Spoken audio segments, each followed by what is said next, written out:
Hi, guys. Hello, welcome. Welcome. Thank you for having me. I really appreciate it. My name is Richard Smith. I'm a public historian in Concord, Massachusetts, and have been doing that for 26 years now. In fact, Patriots Day is my 26th anniversary of moving from Cleveland to Concord. Because all these people that we're talking about in the American Revolution and Emerson and Thoreau, it's kind of hard to talk about them in Cleveland, Ohio. So that's why I moved to Concord. And so what we're going to be talking about today is Henry Thoreau and civil disobedience and what that meant to him in the mid-19th century and what it might mean to us these days as well in such strange political and national times. Civil disobedience is both a political tactic and the basis of movements that advocate social change. It is a nonviolent action engaged in by an individual or individuals who refuse to obey a law for moral or philosophical reasons. So we're going to be talking a little bit about what may or may not be an immoral law. And three guys who did this are these folks here. We're going to be talking about all of them. But we'll be starting with Henry Thoreau, then we'll move on to Mahatma Gandhi, and finish with Dr. King. But first, before we do any of this, we're going to start in Concord, Massachusetts. How many of you are familiar with the center of Concord and the Colonial Inn? Okay, so if you're standing on the front porch of the Colonial Inn and looking into the center of Concord, this is what it would have looked like in 1840. The story is well known. In July of 1846, while walking into Concord from his Walden Pond house to have a shoe repaired, Henry Thoreau was stopped by the constable and asked to pay his poll tax for the year. When Thoreau refused as a protest against the Mexican War and the issue of slavery, the constable arrested the 29-year-old and put him in the Concord jail for, as Thoreau later wrote, a novel and interesting night. It would have surprised nobody in Concord that Thoreau had taken an anti-slavery stand. He did, after all, come from an abolitionist family. Now, since his mother and sisters were quite vocal in their abolitionism, it was only natural that Henry would also believe in the motto, no union with slaveholders, and that meant no paying of taxes. This is Thoreau in various stages of his life. The first one is a bust done from a drawing done in 1854. That's what he looked like when he was writing Walden. The second picture, the photograph, is 1857. The last one is in 1861, about a year before he died, and he was only 43 years old in that picture, suffering from tuberculosis. No union with slaveholders. This is what Thoreau and his family and a lot of the abolitionists were talking about. The guy in the picture, anybody know who that might be? That is Garrison? exactly William Lloyd Garrison. He's the guy. He's the main abolitionist in Boston. His motto was no union with slaveholders, no union with slavery. That meant if you're an abolitionist, you don't pay taxes. If you're an abolitionist, you don't vote for anybody. You don't do anything to give aid and comfort to a country that supports slavery. Now, Thoreau would spend one night in the Concord jail. He would be released the next morning because the tax was paid, not by him, but by somebody else, probably his Aunt Mariah. He then returned to his home at Walden Pond and went on a huckleberry picking expedition with some friends, quote, on one of our highest hills where the state was nowhere to be seen. Now, there is a story that claims that Ralph Waldo Emerson visited Thoreau when he was in jail. Are you familiar with this story? So the story is that Thoreau's in jail right in the center of Concord. Emerson came to visit him and said, Henry, why are you in jail? And Thoreau supposedly was clever enough to say, Waldo, why are you not in jail? Okay, it never happened. In fact, we're not exactly sure where the story came from, but Emerson knew nothing of Thoreau's arrest until the next day, and then he heard it from Bronson Alcott. Now, for his part, Emerson would write later in his journal that Thoreau's actions going to jail was, quote, mean and skulking and in bad taste. But after discussing the matter personally with Thoreau, Emerson had to admit that Thoreau's stance was stronger than most abolitionists. Quote, "The abolitionists denounce the war and give much time to it, but they pay the tax," he would write in his journal. So because of this experience, Thoreau went on to write an essay that has since become one of the most influential political works in American literature. Now, if you've been to the center of town, there's a little field and a parking lot. Next to that little field is this little rock, and that's where the Concord jail sat back then. And it says, Henry David Thoreau was imprisoned for one night in a jail on this site, July 1846, for refusing to recognize the right of the state to collect taxes from him in support of slavery, an episode he made famous in his essay, Civil Disobedience. The essay that eventually became known as Civil Disobedience went through several incarnations before it was published in 1849. Although his jailing occurred while he was living at Walden, the lecture about going to jail was not started by Thoreau until after he left the pond in 1847. He lived at Walden for 2 years, 2 months, and 2 days, July 4th, 1845, until September 6, 1847. Now, after he left, friends and fellow townsfolk were very curious about his night in jail and the reasons why he was arrested in the first place. Now, once Thoreau moved out of his Walden home into the house of Ralph Waldo Emerson in October of 1847, he began working on a lecture about going to jail and the reasons behind it. On January 26, 1848, Thoreau spoke at the Concord Lyceum on, quote, "the relation of the individual to the state." We don't know how the people of Concord reacted to the lecture, but we do have a review from Bronson Alcott. And in his journal, he wrote that Thoreau's lecture was an admirable statement and that an attentive audience heard Thoreau's pertinent, well-considered, and reasoned arguments. Now, Alcott's enjoyment of the lecture is no surprise. He himself went to jail in 1843 for not paying his taxes because he was protesting slavery. And this action no doubt influenced Thoreau to do the same thing 3 years later.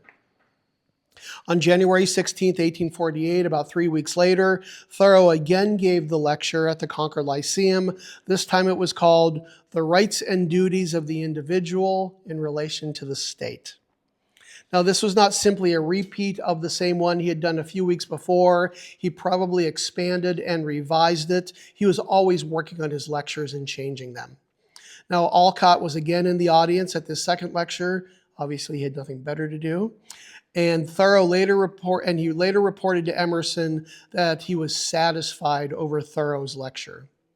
Now, the following year, in the spring of 1849, Thoreau was contacted by a writer and editor named Elizabeth Peabody and asked if he would submit his lecture for publication in her new periodical, Aesthetic Papers. Thoreau reluctantly agreed because he was working on his first book at the time, and the essay saw print for the first time in May of 1849 under the title, Resistance to Civil Government. Now, how many of you have read this magazine, Aesthetic Papers? That's because there was only one issue in May of 1849. So only a few people, basically Thoreau's friends, read the magazine and even read the essay, Resistance to Civil Government, although one reviewer read it, and he said Thoreau was crazy. Another reviewer read it and said that if Thoreau doesn't like America, he should move to France. Now, I'm not really surprised why this essay or why this magazine bombed, because not only does it have Thoreau's essay, but if you look down towards the bottom there's an essay called Main Street by Nathaniel Hawthorne. And up at the top, the third one down, there's an essay called War by Ralph Waldo Emerson. So it's the only time that Emerson, Thoreau, and Hawthorne would be in the same magazine. So why it bombed, I have no idea. Elizabeth Peabody, the woman that published it, she was actually Hawthorne's sister-in-law. He was married to her sister, Sophia. But for whatever reason, the magazine died a quick literary death, and Thoreau's essay on resistance to civil government also kind of disappeared. But let's go back to the event that started all of this, Thoreau's night in jail. What exactly did it prove, and what did it accomplish? And certainly, not paying $1.50 did not end the Mexican War. It did not bring slavery to its knees. So why did Thoreau do it? Simply put, Thoreau felt that it was the right thing to do. He came from an abolitionist family, as I mentioned, and his mother and sisters were among the founders of the Concord Female Anti-Slavery Society in 1837. And they were followers of William Lloyd Garrison, and he called for the immediate emancipation of all slaves. His motto, "No union with slaveholders," meant exactly that. In no way, shape, or form would a Garrisonian support a government that supported slavery. That means no allegiance whatsoever to the United States government, no voting, no payment of taxes, and that's why Thoreau did it. As he would later write in Resistance to Civil Government, "I cannot consider it my government when it is the slave's government as well." Thoreau's conscience simply would not allow him to swear allegiance to any government that supported slavery. And in 1846, that government was also making war on Mexico, a war that Thoreau and most abolitionists saw as immoral. President Polk was a slaveholder. His plan, which we now know, was to start the war with Mexico, and then once we defeat Mexico, what are we going to do with all of that land we're taking over by him? Going to extend slavery into those territories. The abolitionists were very aware of that in 1846. And so California, New Mexico, Arizona, parts of Colorado, Wyoming, those all became American territories after the war with Mexico. So suddenly there were millions of acres that President Polk thought would be a good place to put slavery into those territories. And the abolitionists absolutely knew that. They saw the Mexican War and the extension of slavery as going hand in hand. As I mentioned earlier, the Massachusetts poll tax in no way supported slavery or the Mexican War. It was a local tax. But as Thoreau said in Resistance to Civil Government, he did not care to trace the path of his dollar. In his view, the tax went to the town of Concord. The town of Concord supported Middlesex County. Middlesex County supported the Commonwealth of Massachusetts. The Commonwealth of Massachusetts supported the United States of America. The United States condoned slavery and started wars in Mexico. They wanted nothing to do with it. Thoreau wanted these issues, the war with Mexico and slavery, like Garrison, to end now. He wanted no part of it. "The people must cease to hold slaves and to make war on Mexico," he wrote, "though it costs them their existence as a people." Now, some people in Concord thought that Thoreau's stand was noble. As I said, Bronson Alcott was very impressed with it. His mother and his sisters and his father, also, they had no problem with it. But there are other Concordians who weren't quite sure about these kind of issues. John S. Keyes was a lawyer and one of the more conservative members of Concord. He didn't quite understand people like Alcott and Thoreau. He called them silly would-be martyrs. Now, Thoreau was not the first man to be a tax resistant in Concord. Brister Freeman had been enslaved in Concord in the 18th century, and he actually fought in the American Revolution. After the Revolution, he was given his freedom. His name was actually Brister Cumming, which was the name of his master. He changed his name to Brister Freeman after the Revolution, and he pooled his resources with another ex-slave, and they purchased some land in Walden Woods in 1785. If you've been to Walden Pond, if you cross Route 2, the Red Star is where Brister Freeman had his land. Now, exactly like Thoreau, Freeman did not pay his poll tax for 6 years, but he's not trying to prove anything politically. He could not pay the 7 pounds and 19 shillings because he was poor, pure and simple. So the town of Concord decided that they were going to give him a choice. Either he had 3 choices, either pay the 7 pounds and 19 shillings, or go to debtor's prison, or give half of his land to the town of Concord. And that's exactly what he did. In January of 1791, he signed over half of his land to Concord. And if you go across Route 2 from Walden Pond and go to the Red Star, there's actually a rock there talking about this is where Brister Freeman had his property. Later in Walden, Thoreau talks about Brister Freeman in the chapter Former Inhabitants. 50 years after Mr. Freeman did not pay his tax, Thoreau's friend Bronson Alcott also refused to pay taxes, this time because of slavery. Now, this happened a few months before he moved into his utopian experiment, Fruitlands, just down the road here in Harvard. And he was arrested, but he did not spend time in jail. The constable picked him up, walked him into town to the townhouse or to the jail, and the jailer wasn't there. So the constable said to Bronson, okay, wait here, I'm going to go look for the jailer. And he left. And Bronson's just kind of sitting outside of the jail waiting. After a couple of hours, a local attorney, Samuel Hoare, who had heard about the arrest, he came to the jail, he found the jailer, and he paid the poll tax. So Bronson Alcott was let go. So like Thoreau, he wanted to go to jail. Unlike Thoreau, he never spent time inside, but it's because of that influenced Thoreau to do it a couple of years later. So that's Bronson Alcott. You probably recognize his daughter, Louisa somebody. She wrote a book, was very successful. That's Louisa in about 1857. She's also an abolitionist.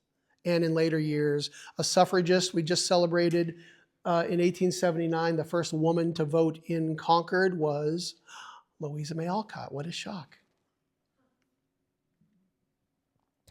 From civil disobedience, I cannot for an instant recognize that political organization as my government, which is the slaves' government also. Unjust laws exist. Shall we be content to obey them, or shall we endeavor to amend them and obey them until we have succeeded, or shall we transgress them at once? In other words, if you believe a law is unjust, what are you going to do? Wait around for somebody to change it? Or are you going to try to do something to change it? Or are you going to stand up against it? And that's exactly what Thoreau's talking about.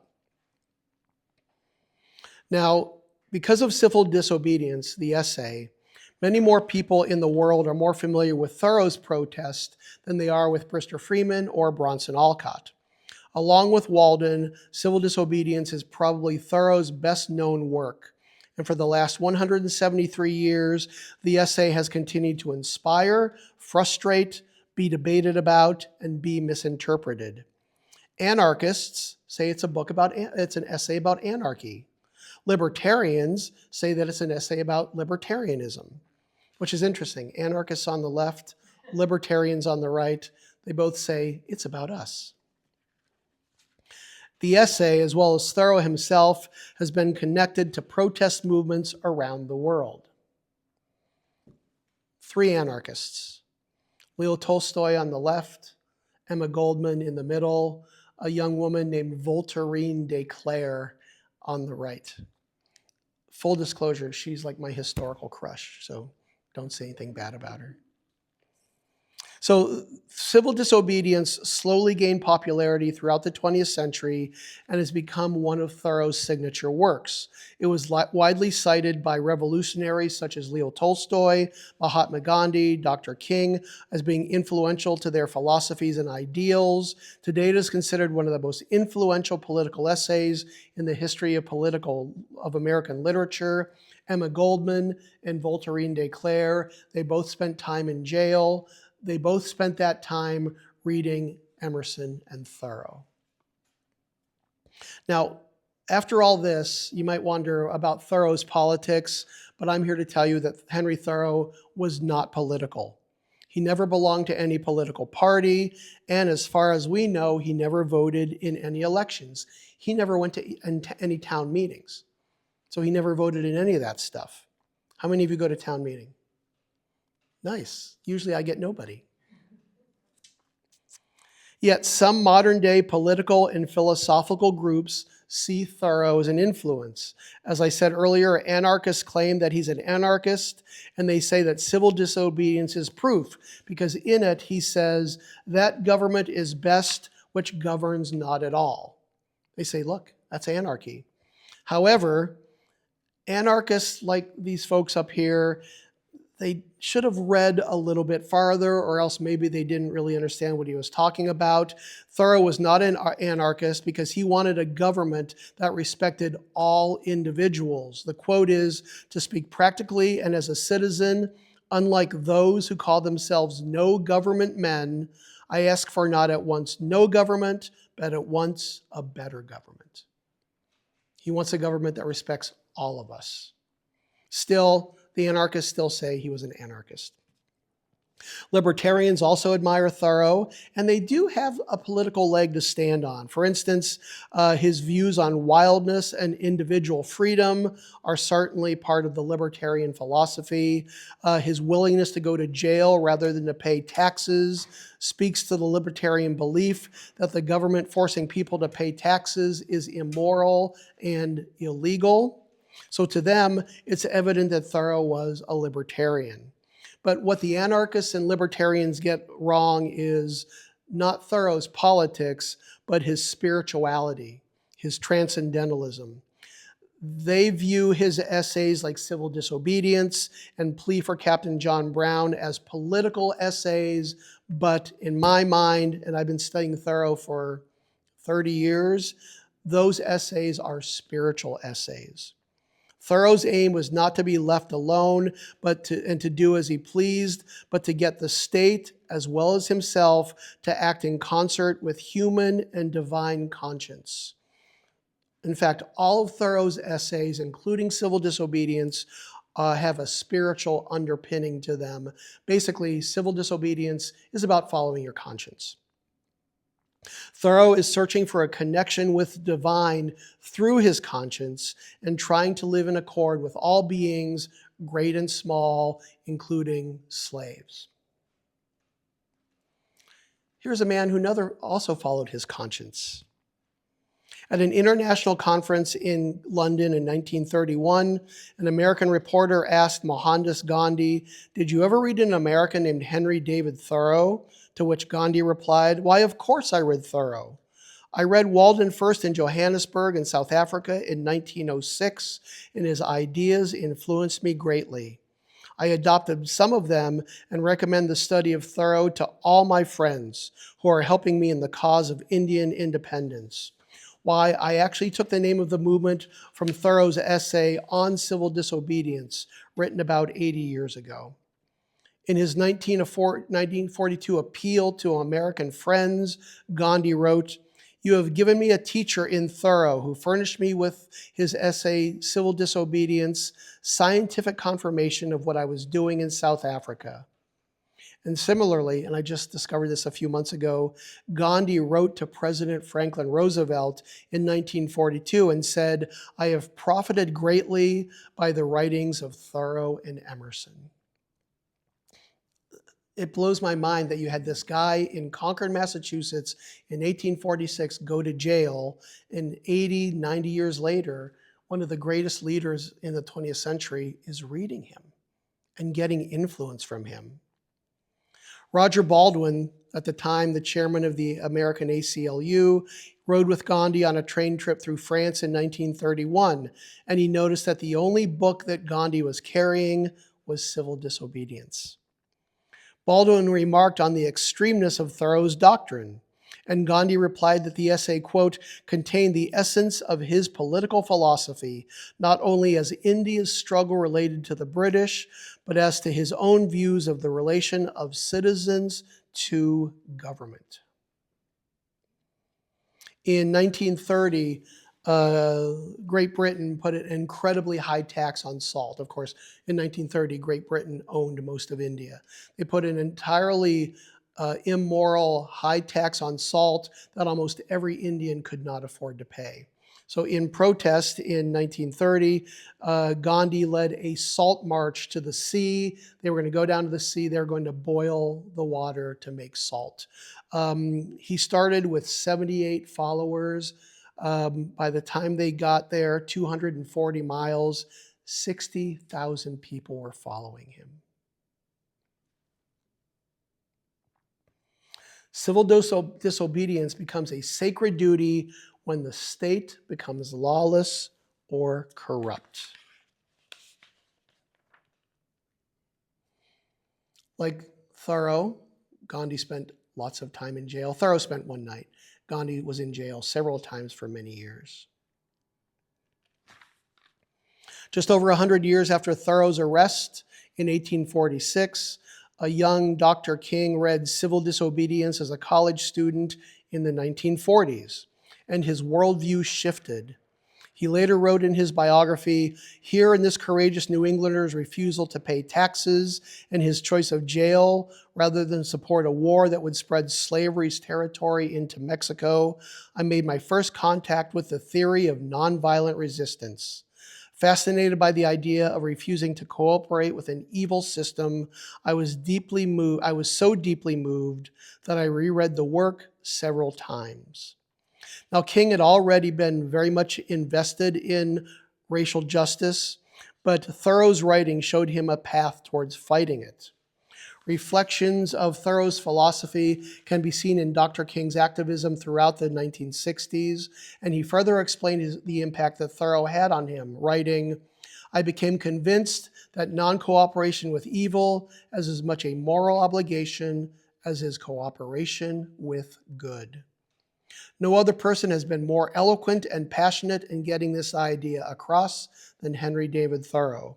As a result of his writings and personal witness, we are the heirs of a legacy of creative protest. The teachings of Thoreau came alive in our civil rights movement. Indeed, they are more alive than ever before, whether expressed in a sit-in at lunch counters, a freedom ride into Mississippi, a peaceful protest in Albany, Georgia, a bus boycott in Montgomery, Alabama. These are the outgrowths of Thoreau's insistence that evil must be resisted, and that no moral man can patiently adjust to injustice. Like Thoreau and Mahatma Gandhi, King spent time in jail for resisting the laws and institutions he saw as immoral. At a sit-in at a Georgia restaurant, the Montgomery bus boycott, and the demonstration in Birmingham are just a few of the nonviolent protests that he led and contributed to his arrest 29 times.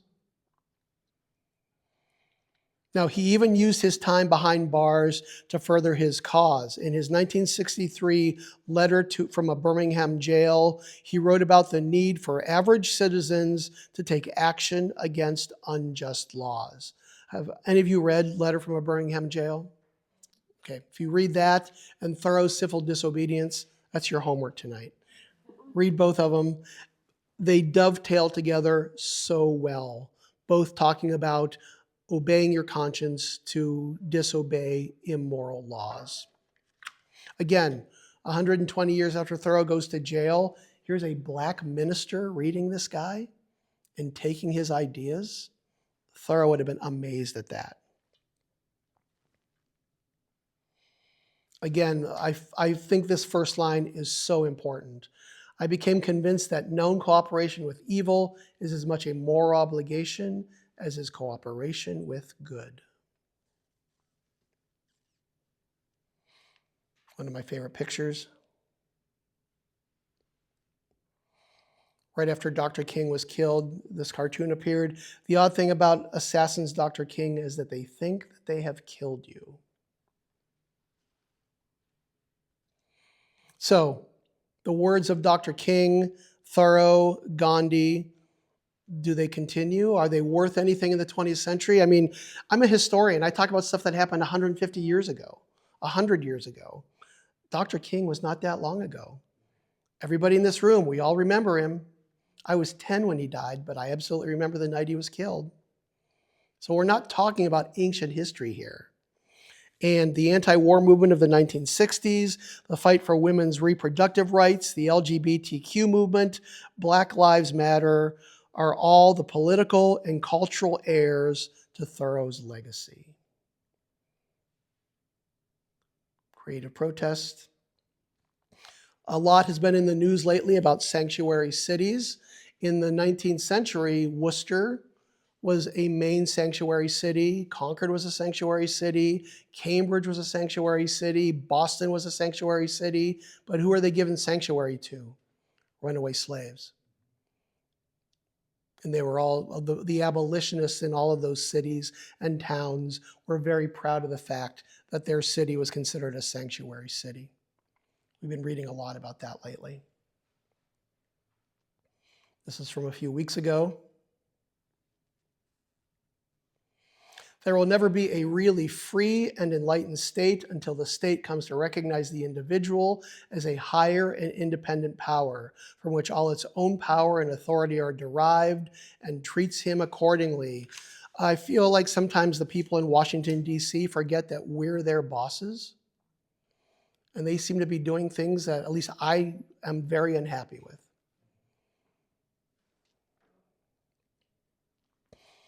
All men recognize the right of revolution, that is, the right to refuse allegiance to and resist the government when its tyranny or its inefficiency are great and unendurable. I've been quoting that a lot lately. That's a good quote to have, especially since Saturday is the 250th anniversary of the Battle of Lexington and Concord. Thoreau grew up in Concord. He was very aware of the part that his town played in the beginning of the American Revolution. And I've given this talk dozens of times, and every time I think to myself, God, this is so depressing. We're talking about violence and immorality and unjust laws and bad things happening to good people. And so for a long time, I was trying to figure out what's the best way to end this talk. And I thought I needed something hopeful. And so I picked this one. When I despair, I remember that all through history, the way of truth and love has always won.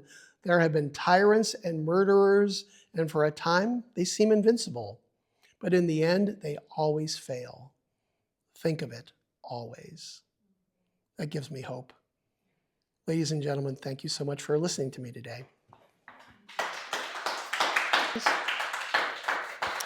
That's your political rhetoric for the day. So you guys, thank you so much for having me. I really appreciate it.